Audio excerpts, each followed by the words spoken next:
Good evening everyone. आज का मेरा टॉपिक है एनीमिया। आज हम एनीमिया पे बात करेंगे। सबसे पहले बात करेंगे definition. Anaemia is a decreased in the RBCs count, haemoglobin and और हीमोकोटिल values resulting in a lower ability for the blood to carry oxygen to body tissues. यह एनीमिया एक ऐसी कंडीशन होती है जिसमें आरबीसीज काउंट जो होता है वो क्या होता है, डिक्रीज हो जाता है और हीमोग्लोबिन भी क्या होता है, कम हो जाता है। जिसमें आरबीसीज का जो वैल्यू होता है यानी एबनॉर्मल से 9 होके एबनॉर्मल हो जाता है, कम हो जाता है। और ये क्या करता है, हीमोग्लोबिन की भी कमी होती है। जो हीमोग्लोबिन क्या करता है कि हमारे ऑक्सीजन को, टिश्यू से ऑक्सीजन को क्या करता है, कैरी करता है। तो क्या होता है कि एनीमिया में एक ऐसी कंडीशन होती है जिसमें आरबीसीज काउंट कम हो जाता है, हीमोग्लोबिन का कंसंट्रेशन कम हो जाता है, हीमोकार्टिल यानी आरबीसीज का जो वॉल्यूम होता है वो क्या होता है, कम हो जाता है। ये होता है एनीमिया। जैसे कि हम देख सकते हैं नॉर्मल और एबनॉर्मल। जैसे कि जो नॉर्मल है उनमें उसमें क्या होता है, आरबीसीज का जो काउंट होता है वो क्या होता है, ज़्यादा दिख रहा है। और जो एबनॉर्मल है वो क्या रहा है, उसमें जो आरबीसीज का काउंट है वो क्या हो गया है, कम हो गया है। इसे ही हम क्या बोलते हैं, एनीमिया बोलते हैं। अब हम बात करते हैं इसके टाइप्स के। तो टाइप्स में फर्स्ट टाइप क्या होता है, iron deficiency anaemia, megaloblastic anaemia, pernicious anaemia और हेमोरेजिक एनीमिया और हेमोलाइटिक एनीमिया और थैलेसीमिया, सिकल सेल एनीमिया और अप्लास्टिक एनीमिया। अब हम क्या करेंगे, एक एक को डिफाइन करेंगे। फर्स्ट हम पढ़ेंगे iron deficiency anaemia. Excessive loss of iron, यानी एक्सेसिव मैंने ज़्यादा, लॉस ऑफ आयरन यानी आयरन की इसमें क्या होगी, एक्सेसिव लॉस होने की वजह से आयरन डिफिशियंसी एनीमिया होता है। Second, womens are at risk for menstrual blood and growing foetus, यानी ये सबसे ज़्यादा वुमेन में रिस्क होता है एक्सेसिव लॉस होने की। मेंस्ट्रुअल टाइम, यानी जब मतलब वुमेन्स को जब पीरियड्स होता है उस टाइम क्या होता है, ब्लीडिंग होता है। और ग्रोइंग फीटस, यानी जब बच्चे को वो बर्थ देती है मदर, उस टाइम भी ब्लीडिंग होने की चांस होती है। अब हम बात करते हैं इसके second type, मेगाब्लास्टिक anaemia. Megaloblastic anaemia को हम जो मेगाब्लास्टिक एनीमिया होता है उसको क्या बोलते हैं, विटामिन डेफिशिएंसी एनीमिया भी बोला जाता है। और इसमें क्या होता है कि जो विटामिन B12 जो होता है या फोलिकल एसिड्स होता है उसका क्या होता है, कमी हो जाता है। उसके कमी होने के कारण हमें क्या होता है, मेगाब्लास्टिक एनीमिया होता है। अब हम बात करते हैं विटामिन B12 का फंक्शन। जो B12 होता है वो क्या करता है, डीएनए का प्रोडक्शन सिंथेसिस करता है। जो डीएनए क्या करता है, न्यूक्लियस का डिवीज़न करता है। तो जब विटामिन B12 की कमी होगी तो वो डीएनए को सिंथेसिस नहीं कर पाएगा, जिसके वजह से जो न्यूक्लियस होता है उसका डिवीज़न नहीं होगा, यानी न्यू सेल का डेवलप नहीं होगा। तो इसे ही हम बोलते हैं मेगाब्लास्टिक anaemia. Red bone marrow produced bone abnormal RBCs. और क्या करता है, जो रेड बोन मैरो होता है वो क्या करता है कि प्रोड्यूस्ड एबनॉर्मल आरबीसीज, यानी आरबीसीज जो एबनॉर्मल आरबीसीज होती है उसको क्या करता है, प्रोड्यूस करता है। जैसे कि कैंसर ड्रग, अरे कैंसर ड्रग, जैसे कि जो बोन मैरो होता है वो आरबीसीज को क्या करता है, प्रोडक्शन करता है। जब अगर कभी भी बोन मैरो में अगर मिसिंग होती है तो वो क्या करने लगता है कि आरबीसीज को एबनॉर्मल बनाने लगता है, यानी एबनॉर्मल आरबीसीज को वो प्रोड्यूस्ड करने लगता है। अब हम बात करेंगे प्रीनिशियस एनीमिया। प्रीनिशियस एनीमिया क्या होता है, inability of stomach to absorb vitamin B12 in small intestine. इसमें क्या होता है कि जो हमारा स्टमक होता है विटामिन B12 को क्या करता है, एब्जॉर्ब नहीं कर पाता है स्मॉल इंटेस्टाइन में। यानी जैसे कि जो भी हम फूड वगैरह हम मतलब क्या करते हैं, इनटेक करते हैं, तो हमारा जो स्टमक होता है वो फूड को क्या करता है, ऑब्जर्व भी करता है और स्टोर भी करता है। तो क्या करता है, विटामिन B12 को क्या करता है, ऑब्जर्व नहीं कर पाता है। और इसकी वजह से हमें क्या होती है, प्रेनिशियस एनीमिया होती है। अब हम बात करेंगे हेमरेजिक एनीमिया। हेमरेजिक एनीमिया क्या होता है, excessive loss of RBCs through bleeding, यानी इसमें भी क्या होता है, आरबीसीज का एक्सेसिव यानी ज़्यादा अमाउंट में क्या होता है, आरबीसीज ब्लीडिंग के थ्रू क्या होता है, कम मतलब लॉस हो जाता है। स्टमक अल्सर और मेंस्ट्रुएशन, यानी स्टमक में अगर अल्सर हो गया है, जैसे कि फोड़ा मतलब हो गया है, अल्सर हो गया है जिसके वजह से ब्लीडिंग ज़्यादा हो रही है, उसके वजह से भी आरबीसीज काउंट कम होगा। और मेंस्ट्रुएशन में मतलब पीरियड्स में भी क्या होते हैं, मेंस्ट्रुएशन में भी ब्लीडिंग ज़्यादा होने की जब होती है तो क्या होता है कि उसमें आरबीसीज काउंट कम हो जाता है। अब हम बात करते हैं हेमोलाइटिक एनीमिया। जो हेमोलाइटिक एनीमिया होता है, आरबीसीज प्लाज्मा मेम्ब्रेन रप्चर, इसमें जो आरबीसीज का प्लाज्मा मेम्ब्रेन होता है वो रप्चर हो जाता है, may be due to parasites, और किसके वजह से, पैरासाइट्स या टॉक्सिन्स या एंटीबॉडीज़ के कमी होने के कारण ये क्या होता है, हेमोलाइटिक एनीमिया होता है। इसमें मेन क्या होता है कि इसमें आरबीसीज जो होता है उसका जो प्रोडक्शन होता है जाता है। अब हम बात करेंगे थैलेसीमिया। थैलेसीमिया क्या होता है, लेस सिंथेसिस ऑफ हीमोग्लोबिन। इसमें क्या होता है, जो हीमोग्लोबिन का सिंथेसिस होता है, सिंथेसिस मतलब होता है बनना, यानी जो हीमोग्लोबिन जो होता है वो मतलब नहीं बन पाता है ज़्यादा अमाउंट में, और ये found in population of Mediterranean Sea, और ये किन मतलब फाउंड इन पॉपुलेशन, उस पॉपुलेशन में पाया जाता है मेडिटेरियन सी, यानी जो हमारे अदर मतलब हमारे देश को छोड़ के वो अदर कंट्री है, जैसे कि फॉरेन है उधर साइड में ये थैलेसीमिया होने की चांस ज़्यादा होती है। अब हम बात करते हैं सिकल सेल एनीमिया। जो सिकल सेल एनीमिया होता है हेरिडेटरी ब्लड डिसऑर्डर। यह क्या होता है, हेरिडेटरी ब्लड डिसऑर्डर होता है करेक्टाइज्ड बाय रेड ब्लड सेल, जो जिसमें रेड ब्लड सेल जो होता है दैट एंजाइम एंड एबनॉर्मल, यानी इसमें जो रेड ब्लड सेल होता है वो क्या होता है, एबनॉर्मल हो जाता है, रिजिड सिकल शेप, यानी जो आरबीसीज का जो शेप होता है वो उस शेप में ना होकर वो क्या होने लगता है, सिकल फॉर्म में हो जाता है, यानी तो वो मतलब सिकल फॉर्म में होता है, किसी अदर शेप में वो क्या हो जाता है, जिस शेप का होने चाहिए उस शेप में ना होकर अदर शेप में हो जाता है, जिसे हम क्या बोलते हैं, सिकल सेल एनीमिया, यानी सिकल फॉर्म ले लेता है। अब हम बात करते हैं अप्लास्टिक एनीमिया। अप्लास्टिक एनीमिया क्या होता है, destruction of red bone marrow. इसमें क्या होता है कि जो बोन मैरो होता है वो क्या होता है, डैमेज हो जाता है। इसमें जब बोन मैरो डैमेज हो जाता है तो न्यू सेल का डेवलपमेंट नहीं होता है। जो बोन मैरो होता है वो आरबीसीज को क्या करता है, प्रोड्यूस करता है, और जब बोन मैरो ही डैमेज हो जाता है तो वो आरबीसीज का प्रोडक्शन नहीं करता है, जिसकी वजह से क्या होता है, आरबीसीज काउंट कम होगा, जिससे कि अप्लास्टिक एनीमिया होगा। और किसके वजह से ये बोन मैरो डैमेज होने लगता है, कॉज्ड बाय टॉक्सिन्स या गामा रेडिएशन, यानी किसी भी टॉक्सिन्स की वजह से या गामा रेडिएशन, यानी बार बार किसी भी यूवी रेस के संपर्क में आने से, एक्सपोज होने की वजह से क्या होता है, जो बोन मैरो होता है वो डैमेज हो जाता है, जिसे हम क्या बोलते हैं, इसमें क्या होता है, बोन मैरो आरबीसीज का प्रोडक्शन नहीं करता है क्योंकि बोन मैरो ही इसमें डैमेज हो जाता है। अब हम बात करेंगे इसके पैथोफिजियोलॉजी के बारे में बात करेंगे। सबसे पहले डिक्रीज इन आरबीसीज एचपी और एचसीटी लेवल, यानी हीमोग्लोबिन का और आरबीसीज का काउंट क्या होगा, डिक्रीज होगा। Then which leads to diminished वो ऑक्सीजन कैरी कैपेसिटी। जब आरबीसीज क्या होगा, कम होगा, तो जो ऑक्सीजन की कैपेसिटी होगा वो क्या होगा, डिमिनिश्ड होगा, यानी वो भी कम हो जाएगा। उसके बाद से क्या होगा, हाइपोक्सिया होगा एंड हाइपोक्सिया इंड्यूस्ड, यानी क्या होगा कि हमारे जितने भी सेल्स और ऑर्गन्स होंगे उसमें क्या होंगे, हाइपोक्सिया होने लगेगा, यानी ऑक्सीजन की कमी होने लगी। इफेक्ट्स ऑन ऑर्गन फंक्शन, यानी ये क्या करेगा, ऑर्गन्स के जितने भी फंक्शन होंगे उस पर भी इसका इफेक्ट पड़ेगा। जैसे पहले क्या हुआ कि आरबीसीज और हीमोग्लोबिन का क्या हुआ, काउंट जो हुआ वो कम हुआ।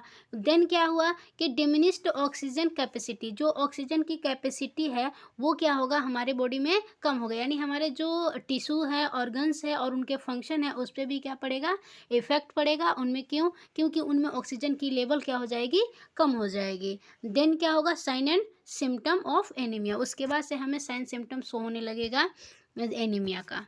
अब हम बात करते हैं इसकी कॉजेज़ की, किस किस कारण से ये एनीमिया हमें कॉज होता है। फर्स्ट है the body does not make enough red blood sales. अगर बॉडी में अगर प्रॉपर तरीके से अगर क्या रेड ब्लड सेल्स का वो क्या होगा, प्रोडक्शन नहीं होगा, उसकी वजह से भी हमें एनीमिया कॉज करेगा। दूसरा है bleeding, causes to loss red blood cells, यानी रेड ब्लड सेल्स यानी ब्लीडिंग, ज़्यादा ब्लीडिंग होने के कारण जो रेड ब्लड सेल होगा वो क्या होगा, लॉस होगा हमारे बॉडी से, और तब क्या होगा, हमें एनीमिया कॉज होगा। थर्ड है body destroy red blood cells, यानी बॉडी में अगर रेड ब्लड सेल का डिस्ट्रक्शन हो जाएगा तो उसकी वजह से भी हमें एनीमिया कॉज होगा। इनहेरिटेड कंडीशन जैसे such as sickle cell anaemia and thalassaemia, जैसे कि हम लोगों ने अभी पढ़ा था कि सिकल सेल एनीमिया और थैलेसीमिया की वजह से भी हमें एनीमिया कॉज कर सकता है, क्योंकि जो सिकल सेल एनीमिया होता है इसमें भी आरबीसीज का जो स्ट्रक्चर होता है, आरबीसीज का जो शेप होता है वो क्या होता है, सिकल फॉर्म में हो जाता है, जिससे कि आरबीसीज का प्रोडक्शन सही तरीके से नहीं होता है। और थैलेसीमिया में भी क्या होता है, हीमोग्लोबिन का कंसंट्रेशन जो होता है वो लो हो जाता है, तो उसकी वजह से भी हमें एनीमिया होने की चांस हो सकती है। उसके बाद है स्ट्रेसर सच एज इन्फेक्शन, जैसे कि इन्फेक्शन की वजह से, जैसे कि ड्रग्स इन्फेक्शन की वजह से भी हो सकता है, और ड्रग्स जैसे कि ड्रग्स हम लेते हैं, कोई भी ड्रग्स लेते हैं उसके जो साइड इफ़ेक्ट होते हैं उसकी वजह से भी हमें हो सकता है। और स्नेक और स्पाइडर वेनम, जैसे कि कोई भी मतलब कोई भी, जैसे कि स्नेक हो गया और स्पाइडर हो गया, वो उन सब को मतलब जैसे कि क्या करते हैं, जैसे कभी कभी मतलब काट लेते हैं, उनकी वजह से भी हमें वो क्या होता है कि ब्लीडिंग होने लगता है। और सर्टेन फूड्स या कोई भी सर्टेन फूड्स हम क्या करते हैं, इनटेक करते हैं, जो जिसकी वजह से हमें मतलब वो हाइजीन नहीं रहता है, तो उसकी वजह से हमें क्या होता है, इन्फेक्शन कॉज होता है, और इन्फेक्शन की वजह से भी हमें एनीमिया कॉज होने की चांस होती है। उसके बाद से बात करते हैं टॉक्सिन्स फ्रॉम एडवांस लीवर और किडनी डिजीज़। हम बात करते हैं कि लीवर और किडनी डिजीज़ की वजह से, लीवर और किडनी डिजीज़ से कैसे होगा कि जो हमारा लीवर होता है वो क्या होता है, एक इम्यूनिटी होता है जो हमारे ब्लड को क्या करता है, फिल्टर करता है, और वो प्रोटीन को क्या करता है, स्टोरेज करता है, तो वो क्या करेगा, और मेटाबोलाइज भी करता है। और किडनी क्या करता है, एक्सक्रीशन का वर्क करता है। अगर किडनी में कोई भी डिजीज़ हो रही है या लीवर में कोई भी डिजीज़ हो रही है जिसके वजह से वो अपना फंक्शन नहीं कर रहा है, इसके वजह से भी हमें क्या होगा, एनीमिया कॉज हो सकता है। और इसके बाद अटैक बाय द अगर हमारे immune system called haemolytic disease of the newborn when it occurs in the fetus of a pregnant woman, यानी inappropriate attack by the immune system, यदि इम्यून सिस्टम में अचानक से कोई भी अटैक हो जाने की वजह से, जैसे कि called haemolytic disease of the newborn में कोई भी हेमोलाइटिक डिजीज होने की वजह से when it occurs in the fetus of the pregnant women, यानी प्रेग्नेंट वुमेन के फीटस जो होगा उसके में क्या होगा, अकर्स होगा, जिसके वजह से हमें एनीमिया कॉज होगा। क्योंकि जब अगर बच्चे में अगर कोई भी मतलब हेमोलाइटिक डिजीज़ होगा तो वो मदर पे उसका असर पड़ेगा, और जब मदर का क्या होगा कि एंटीनेटल ब्लीडिंग होने लगेगी। जब एंटीनेटल ब्लीडिंग होगी तो उसमें भी क्या होगा, आरबीसी काउंट कम होगा, जिसमें हीमोग्लोबिन का भी कंसंट्रेशन कम होगा।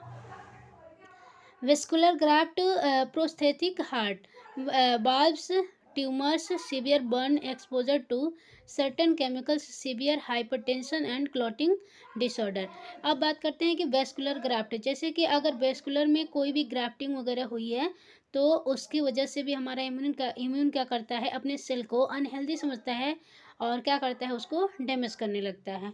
तो उसकी वजह से प्रोस्थेटिक हार्ट वाल्व्स, और अगर हार्ट में क्या हो रहा है कि प्रोस्थेटिक मतलब होता है सेंसेशन, यानी प्रिक जैसे सेंसेशन होना, और ट्यूमर्स जैसे कि उसी की वजह से, जैसे ग्राफ्ट हुआ है उसकी वजह से हमें क्या होगा, प्रोस्थेटिक हार्ट वाल्व्स होगा, ट्यूमर्स होंगे, और सीवियर बर्न की वजह से एक्सपोजर टू सर्टेन केमिकल्स, अगर अचानक से कोई भी ऐसा केमिकल जिसके हम एक्सपोजर में हो रहे हैं उसकी वजह से सीवियर हाइपरटेंशन, और ज़्यादा हाइपरटेंशन के वजह से भी, क्योंकि जो हाइपरटेंशन होता है उसमें जो ग्लूकोज का लेवल होता है वो क्या होता है, बढ़ जाता है।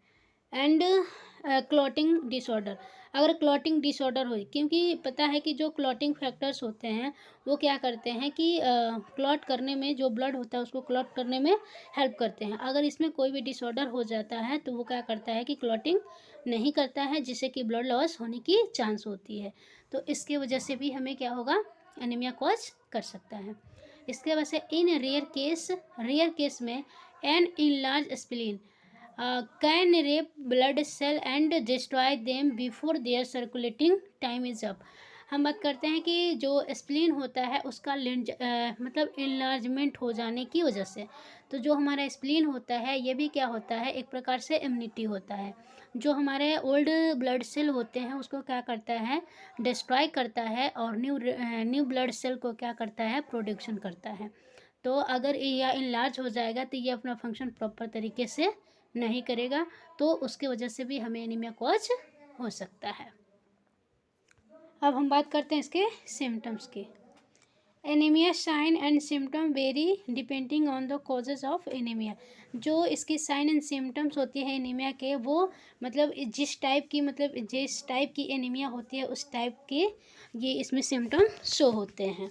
दे में इंक्लूड्स, इसमें कुछ सिम्टम्स शो होते हैं जो, जैसे कि फटीग, यानी फटीग होगा, और फटीग मतलब होता है थकान, और वीकनेस होगा यानी कमजोरी होगा, पेल और येलोइश स्किन, उसकी जो स्किन होगी वो पेल कलर और येलोइश यानी पीले पीले कलर का उसका स्किन क्या होगा, दिखेगा, फेस और स्किन। इरेगुलर हार्ट बीट, और उसका जो हार्ट बीट होगा वो क्या होगा, इरेगुलर होगा। क्योंकि उसका जो मतलब हार्ट बीट इरेगुलर इसलिए होगा कि उस टाइम क्या होता है, ब्लड का जो कंसंट्रेशन होता है वो क्या होता है, लोअर होता है। और शॉर्टनेस ऑफ ब्रीथ, उस टाइम क्या होगा, शॉर्टनेस ऑफ ब्रीथ भी होगा, क्योंकि उसमें क्या होगा कि ब्लड की कमी होगी, तो वहाँ उस टाइम क्या होगा, ऑक्सीजन की भी कमी होगी। जब ऑक्सीजन कम रहेगा तो जो शॉर्ट ब्रीथ होगा वो क्या होगा, तेज़ी से होगा, यानी जल्दी जल्दी से वो पेशेंट या इंडिविजुअल जो होगा वो जल्दी जल्दी से सांसें लेगा। उसके बाद से डीजनेस और लाइट हेडनेस, और उस हेडेडनेस, यानी उस टाइम क्या होता है कि डीजनेस फील होता है, और लाइट हेडेडनेस यानी उसको हल्का हल्का सिर में दर्द भी होता है। चेस्ट पेन होगा, क्योंकि उस टाइम जो एयर का सर्कुलेशन होगा उस टाइम जो लंग्स का जो फंक्शन होगा वो क्या होगा, स्लो होगा, क्योंकि वो ऑक्सीजन एक्सेल और इन्हेलेशन प्रॉपर तरीके से नहीं होगा, इसलिए चेस्ट पेन भी होगा। कोल्ड हैंड एंड फीट, उसका जो हैंड होगा और फिट होगा वो क्या रहेगा, ठंडी ठंडी, यानी एकदम कोल्ड हो जाएगा, ठंडा ठंडा होगा, क्योंकि उस टाइम ब्लड का जो कंसंट्रेशन होगा वो लो होगा, क्योंकि जो ब्लड होता है वो हमारे टेम्परेचर को मेंटेन करता है। तो जब ब्लड का कंसंट्रेशन कम रहता है तो क्या होता है कि वो टेम्परेचर को मेंटेन नहीं करता है, तो उस टाइम क्या होता है कि जो हमारे बॉडी जो होगा वो क्या होगा, कोल्ड पड़ जाएगा। उसके बाद से हेडेक, और उसे हेडेक भी होगा। अब हम बात करते हैं इसके डायग्नोस्टिक एवैल्यूएशन की। क्या क्या हम डायग्नोस्ट करेंगे। कंप्लीट ब्लड काउंट यानी सीबीसी करेंगे, इसमें टोटल ब्लड काउंट हम करेंगे, डब्ल्यूबीसी, आरबीसी और प्लेटलेट्स का काउंट हम क्या करेंगे, चेकअप करेंगे कि किसका मतलब नॉर्मल एज कितना है, उसको चेकअप करने के लिए हमें टोटल ब्लड काउंट हमें चेक करना है। उसके बाद से as test to determine the size and shape of your red blood cell, इसमें क्या करते हैं कि रेड ब्लड सेल के शेप एंड साइज को डिटेक्ट करने के लिए टेस्ट की जाती है।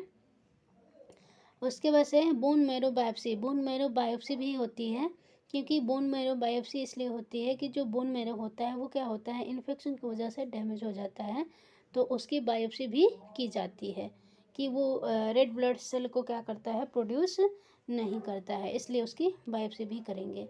किडनी फंक्शन टेस्ट, इसमें क्या करेंगे, किडनी फंक्शन टेस्ट भी करेंगे।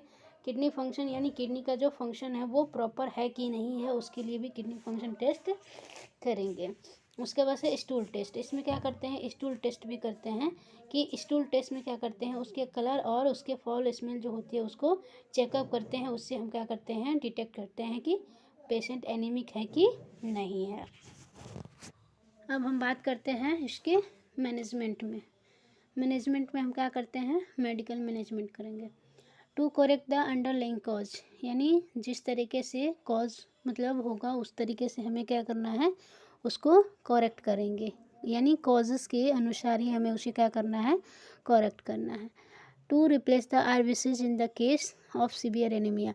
अगर सीवियर एनीमिया है तो उसमें हम क्या करेंगे, आरबीसीज को रिप्लेस करेंगे। आरबीसीज को यानी रेड ब्लड सेल को हमें क्या करना है, रिप्लेस करना है। To transfusion packed red blood cell, और रेड ब्लड सेल को हमें क्या करना है, ट्रांसफ्यूजन भी करना है। To treat anaemia according to the type, और जिस टाइप का एनीमिया होगा उस टाइप से हमें क्या करना है, ट्रीट करना है।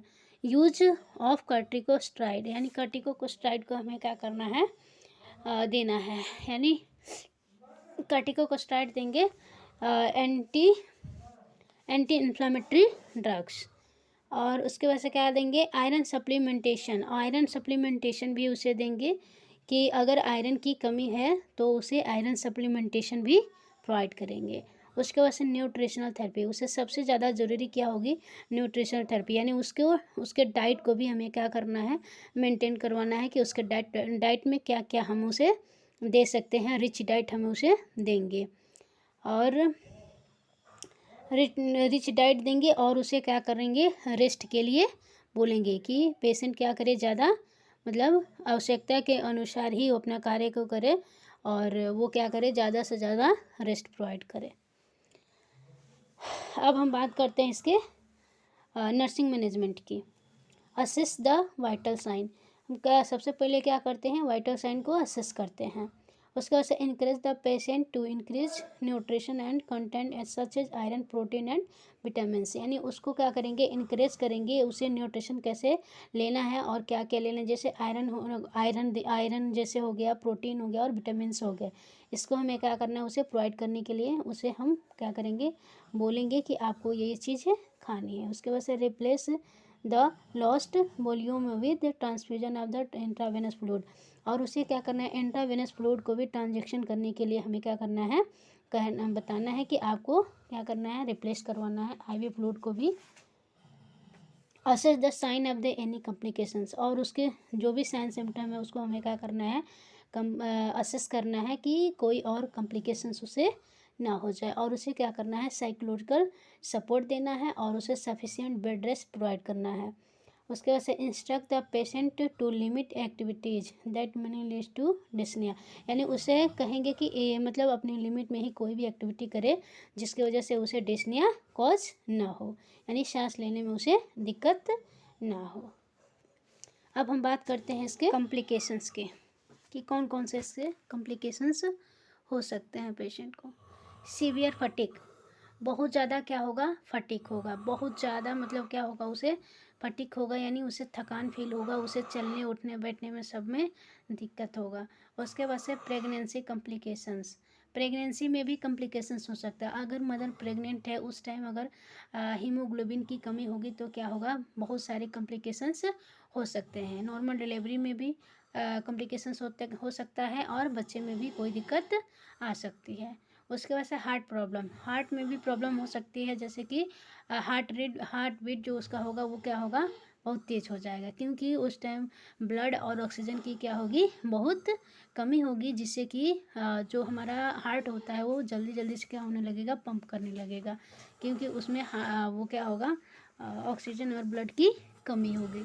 और इससे का मेन कॉम्प्लिकेशंस ये है कि उसका डेथ भी हो सकता है, इसमें पेशेंट की डेथ भी हो सकती है। आज का मेरा टॉपिक यहीं पे समाप्त हो रहा है। Thank you class.